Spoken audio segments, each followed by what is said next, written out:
This has been one of my passions over the last several years because for about 30 years there's been problems with redlining in that.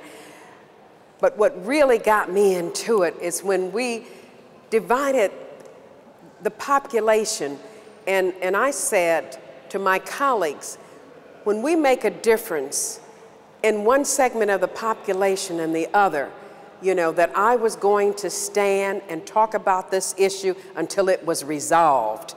And so 3.5 years later, it still isn't resolved, but I am still as relentless as I have been in all these years.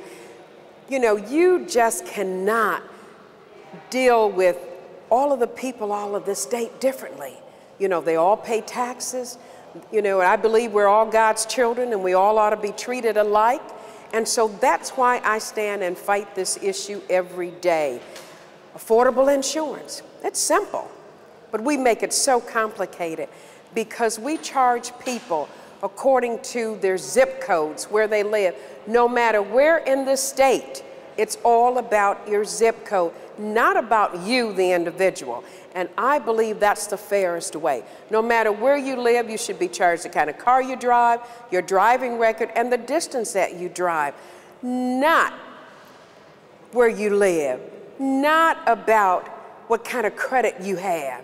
Your credit doesn't drive anything, And so I just believe that if I continue with this, and we're going to have this rally Wednesday, and I believe that with all of the people that are coming from all over the state, but more from Detroit, because Detroit is hit the hardest.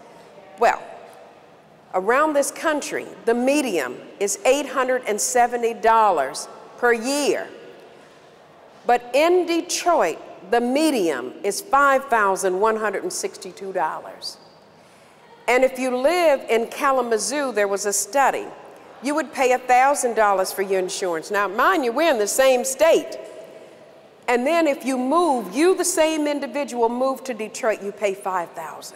Something is wrong with that picture. And we have to have some equality, and that's what I'm fighting for.